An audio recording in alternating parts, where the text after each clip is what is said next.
al momento de contratar una clínica ocupacional? Dos cosas: que esté acreditada y que me cobre poco. Sí, concreto, ¿eh? ¿Por qué? El empresario ve el tema de costo, ¿no? Pero ¿qué está pasando acá? Dice ya, ¿cuándo vas a ver el examen?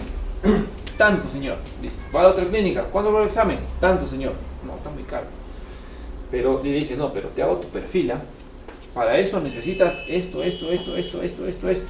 ¿Sí? Sí. A ver, otro viene con lo mismo. Señores, ¿quién define el perfil del examen médico? El médico. ¿Pero el médico de dónde? De la empresa. ¿Por qué? Porque es el médico de la empresa el que sabe qué labores se hacen. Por ejemplo, disculpa que te agarre de construcción. Tiene fases la parte de construcción. Una es la parte que se hace mayor trabajo a través de maquinarias y todo lo demás para hacer zapatos y todo eso, ¿sí? La otra parte es ya para levantar estructura. La otra parte es para acabados, ¿sí? Voy a pedir lo mismo para cada. ¿No? Y lo que es parte de perforación. También tiene su parte. Miren, la resolución ministerial 312 del Ministerio de Salud del año 2011 establece que son los exámenes tipo que se podría pedir, mínimos. Y depende, dice, del factor al que se expone, qué exámenes más adicionales.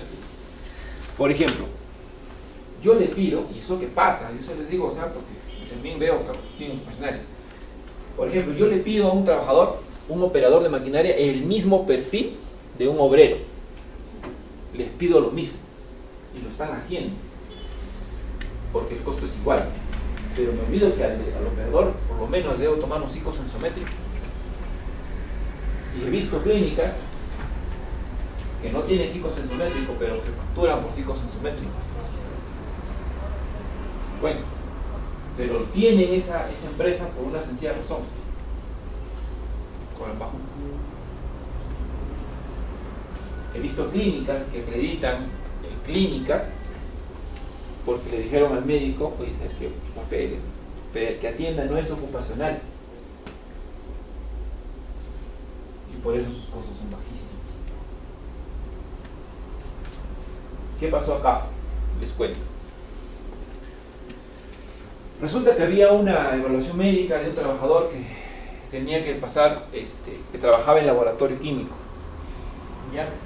Y su perfil debería ser con un examen de plomo en sangre, ¿ya? Pero pasó un examen, un anexo 7C de la 055 de minería. El 055 de minería establece básicamente para trabajadores de piso, es lo mínimo. Y ese trabajador empezó a hacer problemas de consecuencia del tema de plomo. Tenía controles, pero había un detalle importante.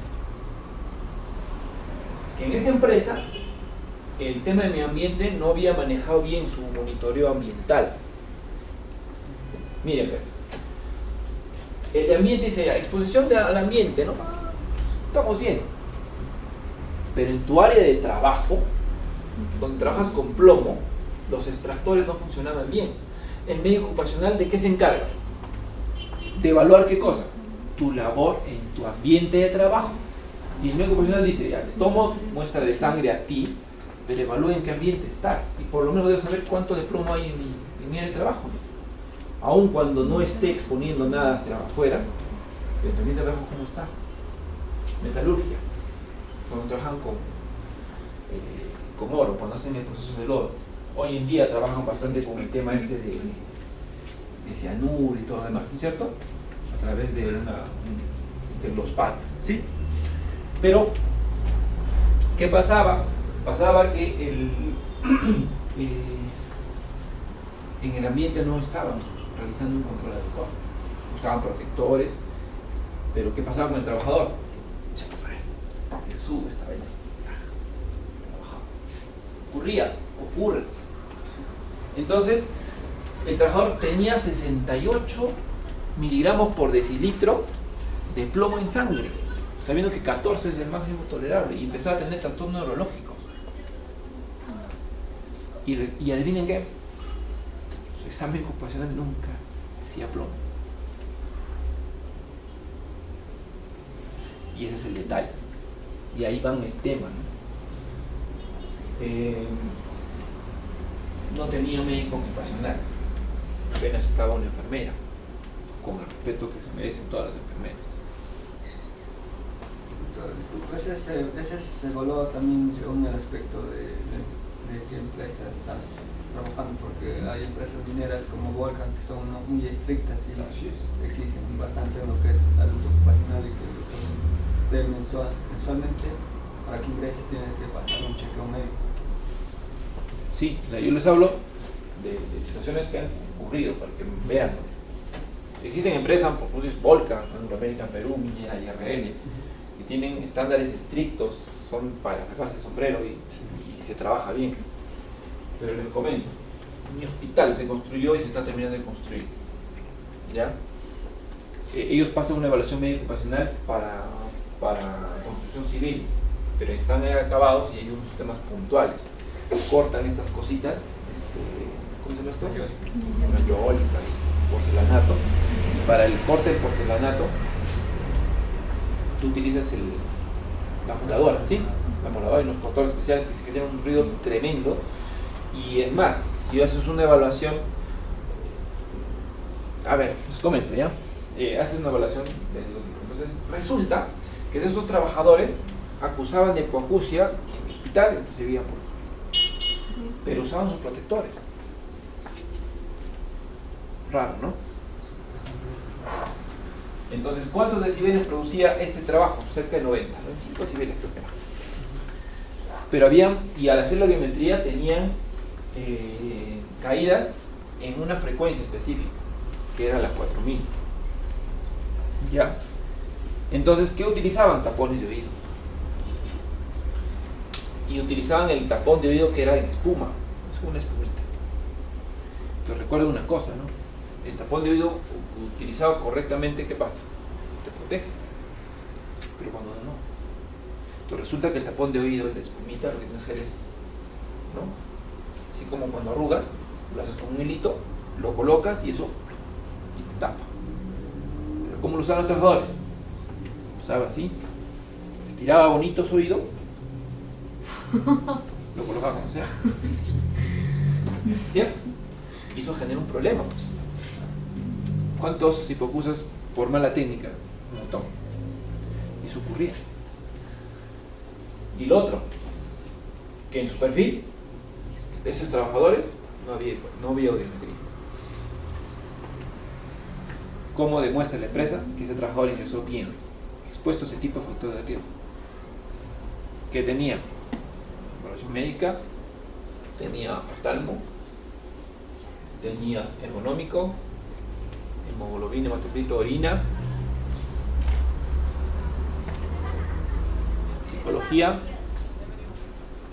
creo que eso era todo. Para todos trabajos. ¿Cómo lo ven? ¿Pasa o no pasa? Acá no cae. Acá, pasadito, ¿no? Más abajito, ¿no? Cerca arriba. Y esta vigilancia epidemiológica, ¿quién la hace? El médico. Pues.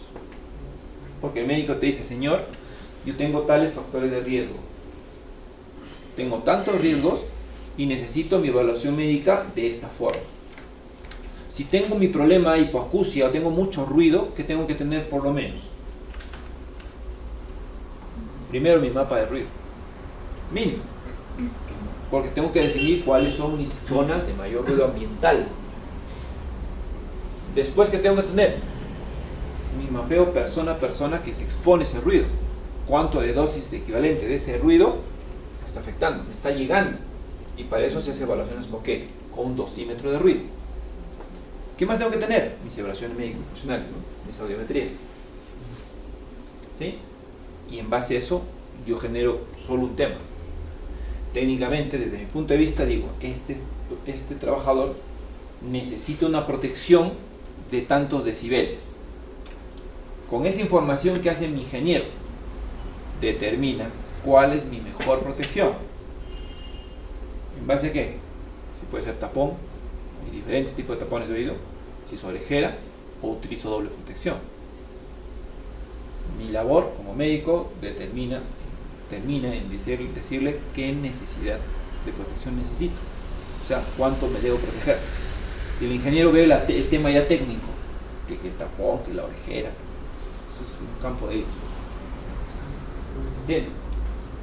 Entonces, cuando no hay esto, hablando de Volcan tuvo un caso el año 2011. Había una reducción de personal, producto de la caída de los metales y todo lo demás. Entonces había unas personas que trabajaban, le dicen carceleros, bueno, que son las personas que suben y bajan a todo el personal. ¿Ya? Entonces, por un tema de reducción de personal y todo, una persona se retiraba del trabajo. Esa persona quiso denunciar el hecho de que le hayan sacado intempestivamente y acusó de tener una enfermedad profesional producto de la labor que hacía. Entonces hicimos toda una evaluación y bueno, les digo esto porque quien les habla también es auditor del Ministerio de Trabajo, ya, auditor del Sistema de Gestión de Seguridad y Salud de Trabajo. Entonces hicimos todo esto, ¿por qué? Porque vaya avanzando tanto y esto se produzca, ¿no? Pero el médico no actúa solo, no puede. Tiene que también dentro de su equipo tiene que haber un ingeniero, un asistente social, el enfermero, y son muchos los factores que ingresan a trabajar. Cuando hablamos de daño, hay varios aspectos que intervienen cuando se genera un daño a la salud. Aquel intrínseco que depende mucho del trabajador, su predisposición o capacidad de resistencia, su posibilidad de sufrir daños. Por ejemplo, hay lesiones que van a afectar más a personas de mayor edad, de diferente sexo, o que tengan un cuadro patológico previo, o tengan susceptibilidades individuales sean distintas. Por ejemplo, el dolor, la misma intensidad de dolor colocado a diferentes personas puede ser percibido de diferente forma, porque la sensibilidad puede ser más alta o menos también, ¿ya? Ahora, la edad, el sexo, tiene mucho que ver, ¿ya? Y aquel extrínseco es aquel que está influido por la aparición de diferentes formas nocivas al trabajo, por ejemplo, concentración del contaminante, tiempo de exposición. Por ejemplo, si ustedes revisaran el Decreto Supremo 015-2005 SA, es un decreto supremo que establece los TWA, los TWC, que no son otra cosa que las concentraciones de un agente en el ambiente, y establece límites máximos permisibles de esto. ¿Ya? La finalidad de nosotros, como organización ocupacional, es fomentar el más elevado nivel de bienestar físico, evitar daño, proteger al empleador, al empleo, y colocar al trabajador en un empleo que se adecue a sus actitudes fisiológicas y psicológicas. Yo me acuerdo el año... ¿Sí han escuchado de la granja, no? Proyecto ahí en Cajamarca, proyecto grandazo, una minería tremenda, que también lo tenía Visa en esa época. Cuando hablaba por ejemplo, estaba contratando perfil de operadores, pero para para esos equipos gigantes, esos camiones gigantes, ¿su nombre cuál es? No me acuerdo, son esos camiones gigantes, tremendos, donde la persona es del tamaño solamente de la altura de la llanta. No me acuerdo el nombre, pero son camiones gigantescos. Pero pedían requisito mínimo talla, porque el operador pequeñito no podía por un tema de esto, no, de llegar, de poder tener una visión adecuada. Entonces, pero había pequeñitos que no tenían una experiencia tremenda en otro tipo de máquinas, pero que ahí no había. Entonces, justamente por eso se actúa fisiológicamente a ese tipo de puestos. Ahora, el examen médico, y hablando del examen médico, tiene estas partes, ¿no? Misión de diagnóstico de aptitud, el tipo de aptitud, el grado, ¿ya? Depende de la selección de personal. El examen general médico en general establece el grado de idoneidad del trabajador para un puesto, pero el examen médico de por sí no solamente se da en general, ¿no? O sea, el examen médico tiene que ver, el primero es de admisión o el preocupacional, ¿ya? El segundo es el periódico, ¿ya? Que en forma anual, para empresas que no tienen gran riesgo, incluso establece cada 2 años, ¿sí? Y el otro es el de retiro. Ya hay exámenes específicos, por ejemplo, cuando hay un factor de riesgo muy puntual. Y además de estos 3, existen exámenes de reingreso. Por ejemplo, una persona tuvo un descanso médico de 3 meses y va a volver a regresar a la empresa. Tuvo su preocupacional y ese examen de ingreso, sí, la norma dice sí, tienes que volver a pasar ese médico porque tu condición de salud se vio afectada y tienes que definir cómo vas a volver. Y el otro es, por ejemplo, Remito Pérez estuvo como, por ejemplo, trabajador de piso, y por su labor, por su trabajo y todo, lo voy a, y como que estudió un equipo más, yo empleador lo voy a decir, ¿sabes qué? Te voy a ascender y vas a manejar ese equipo. Para ese cambio de ocupación, también debe haber otro tipo de examen. ¿Ok? Eso usualmente no lo hacemos. Ahora, el diagnóstico de ingreso, o sea, cuando tú emites las clínicas, te van a dar un diagnóstico de aptitud. Entonces lo que te hace es darte la aptitud. Pero, a través la aptitud te da siempre y cuando detecta, no se detecta, como te digo, enfermedades que puedan ser aquellas que te vayan a perjudicar en tu labor. Entonces, acá hay que tener en cuenta sobre la seguridad individual y valorar la capacidad del trabajador para realizar un trabajo específico. Esto te lo da la clínica ocupacional. ¿Ya? ¿Qué más? Los grados de actitud dependen de qué. Capacidad física mental, condiciones de vida de la persona, concienciación de la necesidad de seguridad ajena o el penoso agravamiento de dolencias previas a causas del trabajo. Esto define acá, ¿el trabajador es apto o no es apto? O tiene una actitud pero con alguna restricción que va a mejorar, pero que no va a empeorar con la exposición al trabajo. El tema ya de acá obedece ya de aquí para abajo, desde acciones sanitarias hacia abajo, ya obedece a tu médico de planta, al médico ocupacional. ¿Qué acciones preventivas va a hacer? Necesita vacunación. ¿Vacunación por qué? Dirían, no sé, trabajan con bastantes clavos que pueden ser oxidados. Aplica tú. Pues ya depende del médico, ¿no? El tema tetánico, ¿no? Pautas alimenticias. Hay empresas que tienen, por ejemplo, las mineras. Hay algunas constructoras, sobre todo de obras civiles grandes, como carreteras, que hacen, como se llama, les dan alimentos, ¿sí? Entonces, hasta el tema de alimentos tiene mucho que ver, cuánto de proteínas, cuánto tú solo ves médico profesional, ¿ya? Y esto es otro tema, ¿no? Campañas anti-alcohol y anti-tabaco. Cuando los trabajadores ingresan, pues, que puede haberse metido una tranca tremenda, condición de riesgo importante para que se ocurran accidentes de trabajo. Entonces depende mucho también de la política de alcohol y drogas. Por ejemplo, en Angloamérica, en Perú, los exámenes médicos ocupacionales les tomaban pruebas toxicológicas, les pasaban marihuana y cocaína, positivo era inapto, porque no toleraban ese tipo de situación. Entonces también es válido. Formación en salud, esto es de tu médico, ¿no? Promoción de protección a través de capacitaciones. ¿Cómo sabe el trabajador que tiene que realizar diferentes posturas si no está capacitado? En la parte laboral, tú que trabajas en construcción, disculpa, te agarré el punto. ¿Cuánto es el peso máximo que debe cargar un trabajador? 25 kilos. ¿Y una mujer? 15. Y eso está establecido científicamente. Resulta que la columna vertebral soporta un peso en palanca de capacidad máxima de 25 kilos en el varón. y en la mujer una cantidad máxima de 15. Y eso está en el manual de ergonomía publicado a nivel nacional. ¿Ya? Entonces esto es muy importante. ¿Cuántos de ustedes han visto, chicas, varones, que cuando se cae algo, lo que hacen es esto? No doblan las rodillas. ¿Sí? ¿Lo han visto? Pasa cada rato. Sobre todo en las chicas. Y no es porque yo tenga algo contra ellas, no, porque sí lo hacen.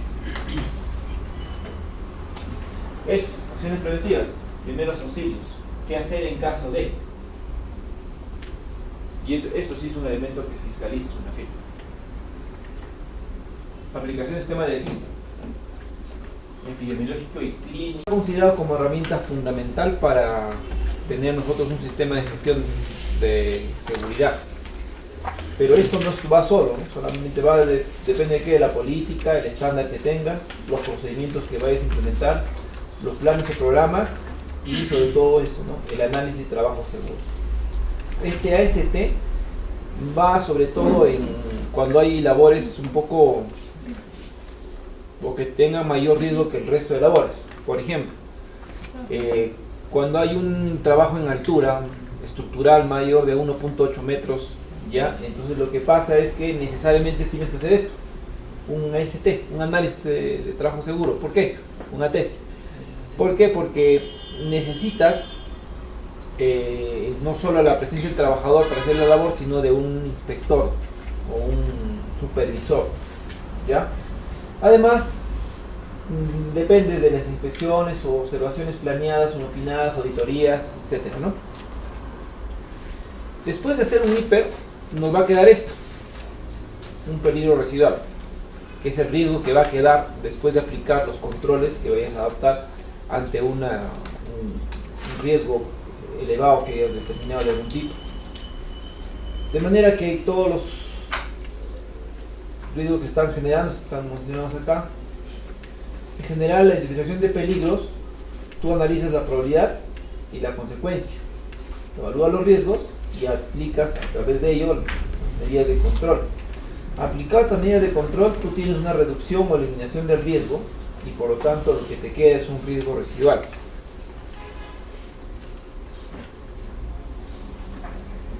Ahora, el supervisor te va a generar te va a ayudar, te va a facilitar todo el proceso ahí. Obviamente vas a tener tu equipo bien entrenado, que sepa, vas a recolectar la información, vas a hacer la revisión de todos los riesgos que tengas, qué controles existen, analiza las tareas y comunicas, después de que hagas este análisis, comunicas los procedimientos estándares para establecer tu hiper. Ahora, cuando hagas un hiper, siempre pregúntate lo siguiente: ¿qué puede suceder? ¿Ya? ¿Con qué probabilidad va a ocurrir? ¿Cuál sería la consecuencia? Y en base a estos dos, sabes cuál es tu nivel de riesgo. Partamos de acá. ¿Qué puede suceder? ¿Sí? ¿Es probable? ¿Y qué consecuencia tendría? Y eso te va a dar tu nivel de riesgo. Por ejemplo,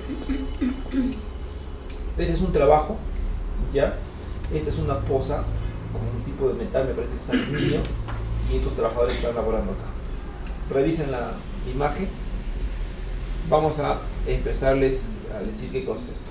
Se llama una empresa de galvanizado Tecnitosac, ubicada en una ciudad del Perú que tiene sobrecarga de trabajos de galvanizado, por lo que opera durante las 24 horas del día, incluso los domingos.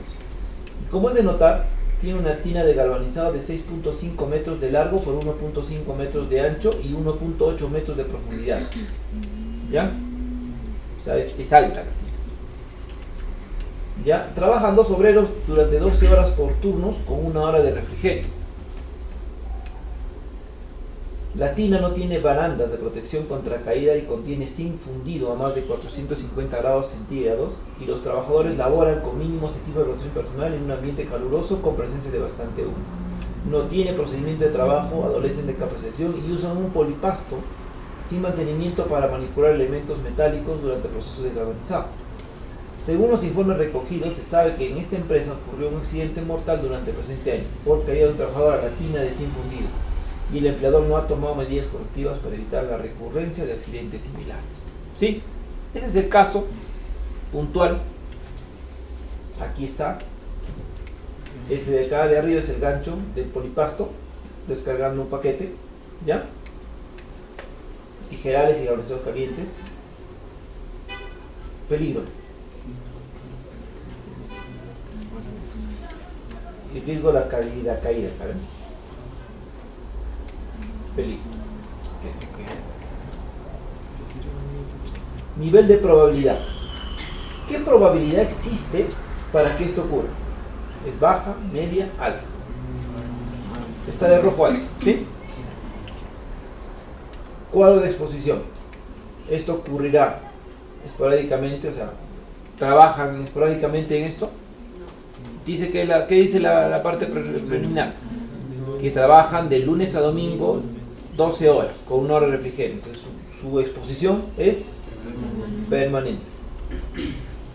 Nivel de consecuencia. Puede ser dañino, ligeramente dañino, extremadamente dañino. Extremada incapacidad permanente, amputación múltiple, inclusive en la mano. Lesiones fatales, no es fetales, ¿ya? Fatales. Entonces, acá defines tu hiper. Tu índice dice 1, 2, 3. ¿Sí? Personas expuestas. ¿Cuántas expuestas hay? Hay 2. Entonces tu índice para esto es 1. ¿Sí? Cuando veas acá procedimientos existentes, revisas en tu trabajo si hay o no procedimientos existentes. ¿Sí? Dice, existen procedimientos, o sea, existe tu manual, tienes normas, tu procedimiento. Cuando haces un trabajo, ¿no? Van a hacer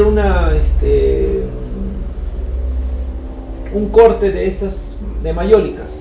¿Hay procedimiento? Entonces tienes que saber si hay procedimientos, si hay documentos. Si es que hay documentos, o sea, si es que hay procedimientos, le colocas 1. Si existen parcialmente, o sea, pero no son satisfactorios, o existe uno, pero que parece que incluye alguna cosa, pero no es específico, bueno, le pones 2. Si no hay procedimiento, le pones 3. En el caso específico de de que acabamos de ver, ¿existe procedimientos existentes? ¿Existen? No existen. Le pones 3. Capacitación, dice, personal entrenado, conoce el peligro, personal procedimiento entrenado, entonces te vas a ¿qué? Hay capacitaciones, te vas a tus documentos. Si existe parcialmente entrenado, le pones 2. Y de pronto vemos acá la exposición al riesgo. ¿Cuántos están expuestos? Habíamos dicho que está en forma permanente, ¿sí? Le pones 3.